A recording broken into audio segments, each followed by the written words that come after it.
మీరు ఓట్లకు వచ్చినప్పుడు ఏమన్నా మహిళలు వచ్చి మిమ్మల్ని 1500 ఇమ్మని చెప్పి మేమేమైనా అడిగామా మిమ్మల్ని? మరి ఆ రోజు చంద్రబాబు నాయుడు గారు ఇప్పుడేం కొత్తగా పార్టీ పెట్టి కొత్తగా రాలేదు కదా. ఈ మంత్రులు కానీ ఈ ఎమ్మెల్యేలు కానీ సంపద సృష్టిస్తామన్నారు. ఏ సంపద సృష్టించలేదు, అప్పులు మట్టుకు బాగా సృష్టించారు. ప్రభుత్వం గద్దెనెక్కేటప్పుడు తెలియదా ఈ సంక్షేమ పథకాలు మనం అమలు చేయగలమా లేదా అని చెప్పేసి? ఎవరి రాష్ట్రం ఇది? ఇది ఆయన అబ్బసొమ్ము కాదు, ఇది ప్రజలది సొమ్ము. ఎట్లా అమ్ముతారు? మీరు ఎవడమ్మని అడిగాడు వాళ్ళని. ఈ రోజు 1500 నెలకి ఇస్తాను ఆడబిడ్డ కన్నట్టు ఈ రోజు 10 రూపాయలు కూడా ఇవ్వడానికి ఇష్టపడట్లేదు. నిన్న అచ్చెన్నాయుడు గారు మాట్లాడటము చాలా చాలా సిగ్గుమాలిన మాట అన్నమాట. మీరు అధికారంలో రావటం కోసము ఆ పథకాలన్నీ పెట్టారు. మీకు గనక నిజాయితీ ఉంటే పథకాలన్నింటినీ అమలు చేసి మీరు చూపించండి. రాష్ట్రాన్ని నమ్ముకోవాల్సి వస్తుందని ఈ విషయం ముందు తెలీదా? ఆంధ్రప్రదేశ్ని అమ్మేయాలని చెప్పి అచ్చెన్నాయుడు మాట్లాడటం అంటే ఇది దుర్మార్గమైనటువంటి విషయం.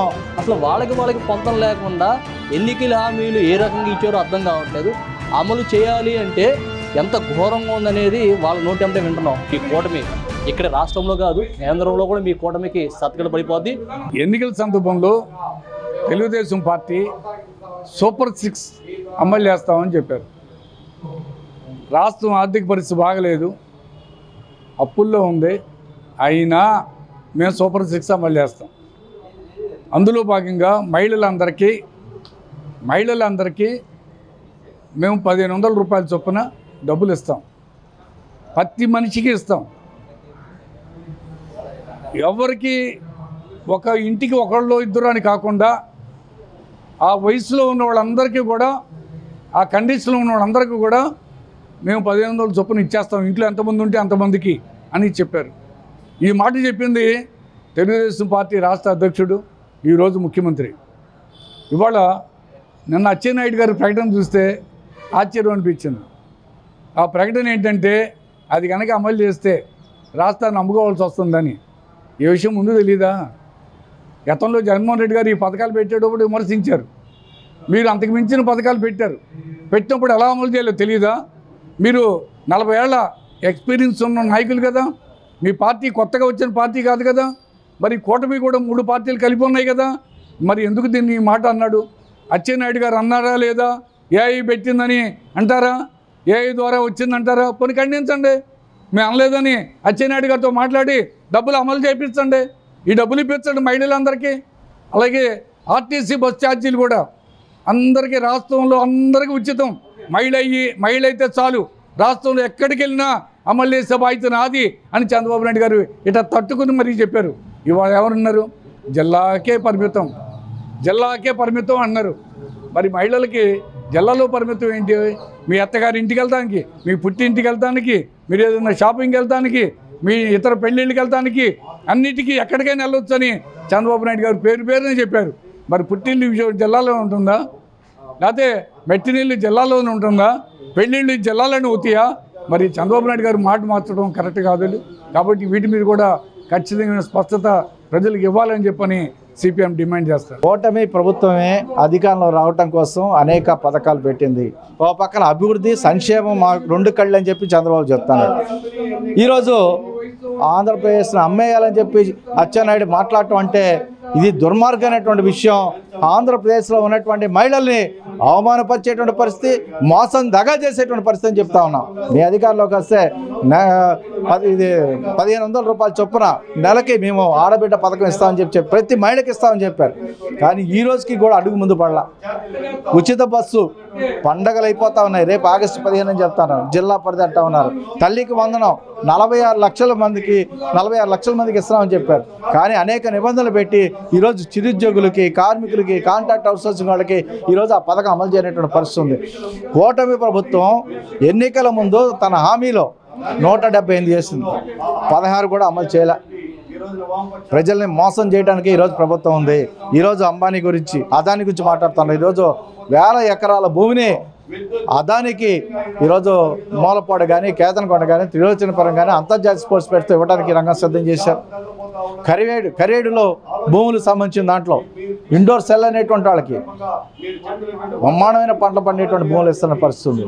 అంటే గతంలో జగన్మోహన్ రెడ్డి ఒక పద్ధతిలో ప్రజా వ్యతిరేక పరిపాలన చేస్తూ ఉంటే ఈయన కార్పొరేట్ అనుకూల పరిపాలన చేస్తూ ఉన్నాడు, ప్రజలను మోసం చేస్తున్నాడని చెప్పేసి తెలియజేస్తాం. గత క్యాబినెట్లో అప్పుడేమో చంద్రబాబు నాయుడు గారు మా 6 పథకాలు ఇంచుమించు దగ్గరికి వచ్చేసినాయి, ఇంకెవరైనా మాట్లాడితేనేమో నాలిక అని ఆగిపోయాడు. మరి ఈ రాష్ట్రానికి టీడీపీ అధ్యక్షుడైనటువంటి ఆయనేమో మొన్న ఎవరో అడిగితే ఈ 15,000 ఒకటే ఆగింది, అది ఇస్తే ఆంధ్ర నమ్మేయాలి అన్నాడు. ఓ పక్క ఏమో రియల్ ఎస్టేట్ పేరుతోనేమో అమరావతి రాజధానిలో ఉన్న భూములను అమ్మడానికి వేలం పెట్టాడనేది చంద్రబాబు నాయుడు స్పష్టంగా చెప్తున్నాడు. 4,000 ఎకరాలు అమ్మేస్తే ఖచ్చితంగా అప్పులు తీరిపోతాయి అనేది ఒక ఆలోచన ఉన్నాడు చంద్రబాబు నాయుడు గారు. మరి వీరేమో ఇంకేం అమ్మేయాలి, ఆంధ్రాని అమ్మేస్తేనే ఈ యొక్క స్కీమ్ అవ్వగలుగుతాం అనేది వాళ్ళ రాష్ట్ర అధ్యక్షుడు చెప్తున్న మాట. అసలు వాళ్ళకి పొంతం లేకుండా ఎన్నికల హామీలు ఏ రకంగా ఇచ్చారో అర్థం కావట్లేదు. అమలు చేయాలి అంటే ఎంత ఘోరంగా ఉందనేది వాళ్ళ నోటెంటే వింటున్నాం. ప్రజలందరూ కూడా అర్థం చేసుకోగలుగుతున్నారు. చాలా 6 పథకాలు అని చెప్తూ సంక్షేమం 6 పథకాలు అంటూ 3 గ్యాస్ బండ్లు అంటూ ఏ రకంగా ఎంతమందికి వచ్చినాయో వచ్చిన వాళ్ళు చెప్తున్నారు, రాని వాళ్ళు కూడా పెద్ద ఎత్తున చెప్తున్నారు అన్నమాట. తర్వాత 2 సంక్షేమం పేరుతో ఇప్పుడు దొంగ స్కామ్లు అనేవి పెన్షన్స్ ఎవరికి పడితే వాళ్ళకి రాసిస్తారు, చాలా మోసం జరిగిందని చెప్పేసి ఇష్టానుసారమైన పెన్షన్స్ ఎత్తేయడం, అదే ఏదో సాకులు చూపించి పెన్షన్స్ ఎత్తేసి వాళ్ళందరూ కూడా రేపు పొద్దున బుద్ధి చెప్పడానికి ఒక అడుగు ముందుకేస్తున్నారు. మీరు ముందడుగు ఒక రకంగా ముందడుగు అనే ప్రయత్నంలో జనాలకు వెళ్తున్నారు. జనాల నుంచి వ్యతిరేకత వస్తుందని మీరు గమనిస్తున్నారు, మేము అర్థం చేసుకోగలుగుతున్నాం. ఇక మీరు 2వ అడుగు వేసే లోపు ఇప్పుడు మీ ఆలోచన విధానాన్ని మార్చుకొని ఖచ్చితంగా ఏమైతే అమలు చేస్తానో స్పష్టమైనగా అమలు చేయగలిగిపోతే మీరు 2వ అడుగు 3వ అడుగు 4వ అడుగు 5వ అడుగుకే మీ కూటమి ఇక్కడ రాష్ట్రంలో కాదు కేంద్రంలో కూడా మీ కూటమికి సత్కడ పడిపోద్ది. బహుశా 2029 లేకపోతే జమినీ ఎన్నికలు పెట్టగలిగితే కేంద్రంలో బీజేపీకి, ఈ రాష్ట్రంలో టీడీపీ జనసేన కూడా ఫుల్ స్టాప్ అనేది జనాలు పెడతానికి సిద్ధంగా ఉన్నారని చెప్పేసి మీడియా రూపంలో మేము అధికార పార్టీలకి ఎత్తపలుకుతున్నాం. కనీసం మాట ఇచ్చారు కాబట్టి మాటను నిలబెట్టుకునే ప్రయత్నం చేసి భవిష్యత్తులో కూడా మీ అబ్బాయి గారు లోకేష్ గారు మరొకసారి సీఎం అంటే ఇంకోసారి సీఎం అవ్వాలనుకున్నారు, అంటే సీఎం అవ్వాలి ఆశలు ఉన్నాయి. ఆశల్ని అడియాసలు చేయకుండా ఖచ్చితంగా మీ అమలు చేయగలిగితే ఎక్కడైనా రేపొద్దున ఆ శక్తితో పనిచేస్తే అతను ఏమన్నా అధికారం ఉంటుందేమో, లేకపోతే 2029 కానీ జమినీ ఎన్నికల్లో కానీ ప్రభుత్వం భూస్థాపితం అనేది గుర్తుపెట్టుకోమని చెప్పి మీడియా రూపంలో చంద్రబాబు నాయుడు గారికి చెప్పడం జరుగుతుంది. అచ్చెన్నాయుడు గారు ఆడపిల్లలకు 1,500 ఇస్తామని అదే ప్రభుత్వం కూటమి ప్రభుత్వం మనకు హామీలు ఇచ్చింది. సూపర్ 6 పథకాల్లో ఒక హామీ ఇవ్వటం జరిగింది. 19 సంవత్సరాల నుండి 59 సంవత్సరాల వరకు ఉన్న వాళ్ళకి ప్రతి ఒక్కరికి కూడా 1,500 ఇస్తామని చెప్పి ఇదే కూటమి ప్రభుత్వం ఇదే చంద్రబాబు నాయుడు గారు ఎన్నికల ముందు వాగ్దానం చేశారు. అది వాగ్దానాన్ని సూపర్ 6 పథకాలని ఏ ఒక్కటి కూడా సమగ్రంగా ఇంతవరకు కూడా అమలు కాల, ఏదో ఇస్తున్నాం అనే అనుమతి చెప్తున్నారు. అలాగే ఉచిత బస్సు కూడా ఇంతవరకు అమలు కాని పరిస్థితి. అదేవిధంగా మహిళలకు ఇచ్చే 1,500 ఇస్తే మేము రాష్ట్రాన్ని నమ్ముకోవాలని చెప్పి అచ్చెన్నాయుడు గారు చెప్పడం జరుగుతుంది. మీరు ఓట్లకు వచ్చినప్పుడు ఏమన్నా మహిళలు వచ్చి మిమ్మల్ని 1,500 ఇమ్మని చెప్పి మేమేమైనా అడిగామా మిమ్మల్ని? మరి అదే మీరు ఇస్తానన్న దాన్ని మరి అమలు చేయలేని పరిస్థితుల్లో మీరు ఎందుకు హామీ ఇచ్చారని చెప్పి మేము అడుగుతున్నాం. సూపర్ 6 పథకాలు మేము అమలు చేయలేకపోతున్నాం, అప్పులు తీసుకురావాలని చెప్పి కూటమి ప్రభుత్వం చెప్తున్నారు.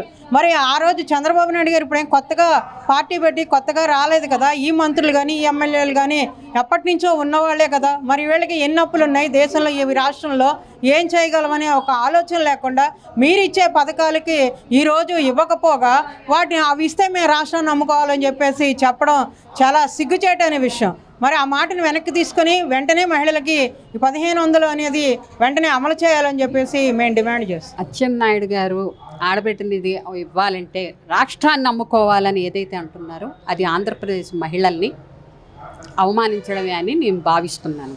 అసలు మన భారతదేశంలో మన అందరికీ తెలుసు మహిళల్ని ఎప్పుడు చిన్నచూపు చూస్తూనే ఉంటారు. రాజకీయాల్లో ఉన్న వాళ్ళని, పెద్ద ఉన్నత స్థాయి ఉద్యోగాల్లో ఉన్న వాళ్ళని కూడా చిన్నచూపు చూస్తూనే ఉంటారు. కానీ ఇప్పుడు మరి అచ్చెన్నాయుడు గారు అన్నారంటే వ్యంగ్యంగా అన్నాడు. మరి వ్యంగ్యంగా అన్నాడు అంటే ఒక మహిళల్ని అవమానపరచడం. ఎవరు వాగ్దానం చేశారు, ఎవరు హామీలు ఇచ్చారు? ఎన్నికల్లో మీరు తిరిగి 15 మీకు 15,000 మీకు 15,000 ఆ వీడియో ఎలా చెక్కలు కొట్టిందో అందరికీ తెలుసు, అందరూ చూశారు. మరి మీరు ఇచ్చిన వాగ్దానాన్ని అమలు చేయాలి కదా. అమలు చేయమని ప్రజలు అడుగుతారు, ఎందుకు అడగరు? మీరు ఏ ఇదితో దాన్ని ఇది చేశారు? గత ప్రభుత్వం అప్పులు చేసింది అన్నారు, కానీ ఇంకా అంతకు రెట్టింపు అప్పులు చేశారు మీరు. 1 సంవత్సర కాలంగా కూడా గత ప్రభుత్వం వైఫల్యం వల్లనే, పరిస్థితుల వల్లనే మేము ఏమీ చేయలేం. సంపద సృష్టిస్తామన్నారు, ఏ సంపద సృష్టించలేదు. అప్పులు మట్టుకు బాగా సృష్టించారు. కానీ ప్రజలకు సంక్షేమ పథకాలు ఏమి ఇచ్చారు? మీరు పెన్షన్ పెంచారు, కొంతమంది పెన్షన్ తీసేశారు. దీపం పథకం సరిగ్గా అమలు కావటం లేదు.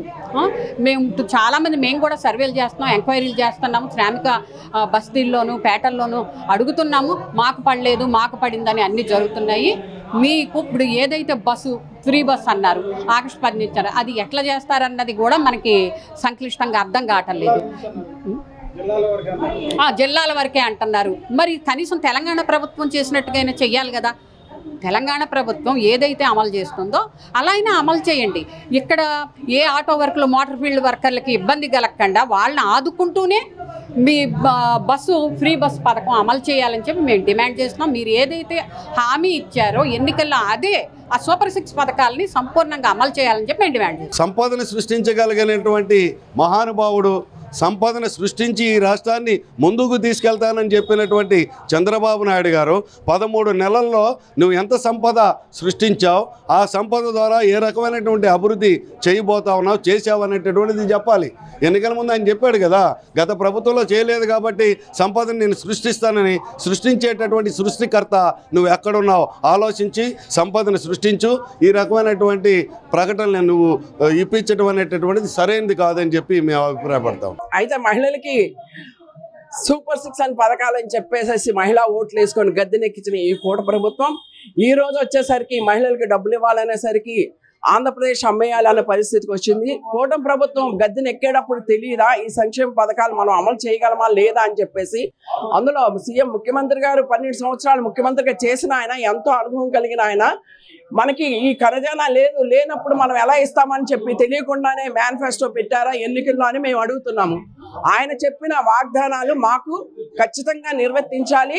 ఏంటంటే సూపర్ 6 పథకాలన్నీ అమలు పరిచే వరకు కూడా మేము పోరాటం చేస్తాము. అమలు చేయకపోతే మహిళలు ఎలాంటి మీకు ఆన్సర్ జవాబు అన్నది చెప్తారో మీకు తెలుసు. అంత ముందు మళ్ళీ అదే జరుగుతుందని చెప్పేసి మేము హెచ్చరిస్తున్నాం. ఎవరు ఈ రాష్ట్రం? ఇది ఆయన అబ్బసొమ్ము కాదు, ఇది ప్రజలది సొమ్ము. ఎట్లా అమ్ముతారు మీరు? ఎట్లా అమ్ముతారు? మీ సొమ్ము ఇవ్వండి. ఈ రోజు డబ్బులు లేవని చెప్పేసి అంటున్నారు కదా, మీరు వాగ్దానం ఇచ్చారు కదా, ఇచ్చిన మీ సొమ్ము పెట్టండి. ఆంధ్రప్రదేశ్ అమ్మితే ఊరుకుంటారా? ప్రజలు పిచ్చోళ్ళు లేకున్నారా? అందరూ వ్యతిరేకిస్తారు, పోరాటం చేస్తాం. అచ్చెన్నాయుడు గారు ఏమైనా ఆలోచిస్తున్నారో తెలియదు కానీ హామీలు ఎవడిమ్మని అడిగాడు వాళ్ళని. ఈరోజు 1500 నెలకి ఇస్తాను ఆడబిడ్డకి అన్నట్టు ఈరోజు 10 రూపాయలు కూడా ఇవ్వడానికి ఇష్టపడట్లేదు. ఏ పథకం కూడా సరిగ్గా అమలు చేయట్లేదు. అన్ని పథకాలు అమలు చేయాలని మేము కోరుకుంటున్నాం. అసలు రాష్ట్రాన్ని అమ్మేసే పరిస్థితి వచ్చినప్పుడు ఎవరు గెలవమన్నారో, అధికారంలోకి ఎవరు అమ్మన్నారో వాళ్ళని మేము అడిగి మాకు పథకాలన్నీ అమలు చేస్తేనే రండి అని మేము అడగలేదు. ఈరోజు బస్సు ఫ్రీ బస్ అన్నారు, అది లేదు. గ్యాస్ అన్నారు, గ్యాస్ లేదు. గ్యాస్ డబ్బులు తిరిగేస్తున్నారు, అది లేదు. జనం ఎంత ఇబ్బంది పడుతున్నారు. ఈరోజు తినడానికి ఎంతో కష్టపడితే కానీ ఇద్దరు భార్య భర్తలు ఈరోజు ఏమీ జరగలేని పరిస్థితిలో ఉంటే ఇప్పుడు స్మార్ట్ మీటర్లు పెట్టి ఇంకా దాన్ని కొంచెం ఎక్కువ ఆజ్యం పోసారు. జనం కొత్త ఉడికిపోతున్నారు. ఈ ప్రభుత్వం ఉండాలనుకుంటుందో పోవాలనుకుంటుందో అర్థం కావట్లేదు. కాబట్టి చంద్రబాబు నాయుడు గారు ఇవన్నీ వెనక్కి తీసుకొని ఇచ్చిన హామీలు అన్నీ అమలు చేయాలని మేము కోరుకుంటున్నాం. లేకపోతే మటుకు జగన్కి బుద్ధి చెప్పినట్టే చంద్రబాబు నాయుడు గారికి కూడా బుద్ధి చెప్పాల్సిన అవసరం వస్తుందని మేము తెలియజేస్తున్నాం. అంటే ఏ పథకాన్ని అమలు చేయాలన్నా రాష్ట్ర ఖజానాన్ని బట్టే నిర్ణయాలు ఉంటాయి. అది వాళ్ళ మేనిఫెస్టోలో రూపొందించినాక దానికి ఏ రకంగా బడ్జెట్ని సేకరించుకోవాలో వాళ్ళు ఆలోచించుకోవాలి. కేంద్రం నుంచి నిధులు తెచ్చుకోవాలా. కేంద్రం నుంచి నిధులు రాబట్టలేకపోతున్నారు. కేవలం అప్పులు, ప్రపంచ బ్యాంక్ అప్పులు లేదా కేంద్రం అప్పులే తప్ప గ్రాంట్లు అయితే ఇవ్వట్లేదు. కాబట్టి నిర్వహించలేమని అనటం పొరపాటు. దీనికి కావాల్సిన ఇతర మార్గాలను అన్వేషించాలి. గతంలో కూడా శ్రీలంకను చూశారు వైసీపీ ప్రభుత్వ అధీనంలో అని వీళ్ళు చెప్పారు. మరి వీళ్ళు చేసేది కూడా అదే అనుకోవాలి. ఇక ఎందుకంటే మోయలేమని అంటే ఎలా భారం నీకు పెట్టినాక, ప్రజలు నిన్ను నమ్మినాక, నీకు ఓట్లు వేసినాక, నీకు అధికారం ఇచ్చినాక దాన్ని ఏ విధంగా చేస్తావో నీకున్న అవకాశాలు ఏంటో పరిశీలించాలి. ఆదాయ వనరులు ఏంటి, ఏ వనరులను ఆపుకోవాలి, ఏటిల్లో కోత పెట్టాలి, ఏటిల్లో అమలు చేయాలి అనేది ప్రభుత్వం నిర్ణయం చేయాలా. ఒకసారి వాగ్దానం చేసి తన మేనిఫెస్టోలో రూపొందించినాక ఇది సాధ్యం కాదు, రాష్ట్రాన్ని అప్పాలు పాలయిద్ది అని అంటమంటే అది వారి యొక్క అవివేకానికే నిదర్శనం. లేదు, సూపర్ 6 పథకాలని అందరూ కలిసి ఉమ్మడిగా మేనిఫెస్టోలో పెట్టారు. నిన్న అచ్చెన్నాయుడు గారు మాట్లాడటము చాలా చాలా సిగ్గుమాలిన మాట అన్నమాట. ఈ ఆంధ్ర రాష్ట్రంలో మహిళలకి 1500 రూపాయలు నెలకి ఇస్తే రాష్ట్రాన్ని తాకట్టు పెట్టాలి అనే మాట అమ్ముకోవాలి. అనే మాట చాలా పెద్ద మాట. ఆయన ఖచ్చితంగా ఆ మాటని వెనక్కి తీసుకోవాలి. ఆంధ్ర రాష్ట్రంలో ఉన్న మహిళలందరికీ ఆయన క్షమాపణ చెప్పాలి అని మేము డిమాండ్ చేస్తున్నాము. ఈరోజు మేమేమి పథకాలు ఇమ్మని అడగలేదు. ఆంధ్ర రాష్ట్రంలో ఉన్న మహిళలు మీరు సూపర్ 6లు పెట్టండి, పథకాలు ఇవన్నీ ఇవ్వండి అని చెప్పి మేమేమి అడగలేదు. మీరు అధికారంలో రావటం కోసము ఆ పథకాలన్నీ పెట్టారు. మీకు గనక నిజాయితీ ఉంటే పథకాలన్నింటినీ అమలు చేసి మీరు చూపించండి. మేము ఈ పథకాలన్నీ అమలు చేసామా అని చెప్పండి. 3 గ్యాస్ బండలు అన్నారు, ఎవరికి ఇస్తున్నారు మీరు 3 గ్యాస్ బండలు? అమ్మకు వందనం అన్నారు, ఎంతమందికి అమ్మకి వందనం ఇచ్చారు? అదేవిధంగా రేపు ఉచిత బస్సు అంటున్నారు, ఉచిత బస్సులో కూడా అనేక రకాలు ఇవి పెడుతున్నారు. మేము అడగలేదే. జిల్లా పరిధిలో గతంలో రాష్ట్రం మొత్తం మీద అన్నారు, ఈరోజు జిల్లా పరిధిలో అని చెప్తున్నారు. అంటే ఇవన్నీ ఎలా ఉంది అంటే అధికారంలోకి రావటం కోసము మీ మేనిఫెస్టోల్లో పెట్టుకొని అధికారంలోకి వచ్చారు. మీరు అధికారంలో రావడానికి ముఖ్య కారణము మహిళలని మాత్రం మీరు మర్చిపోవద్దు అని చెప్పేసి మేము చెప్పదలుచుకున్నాం.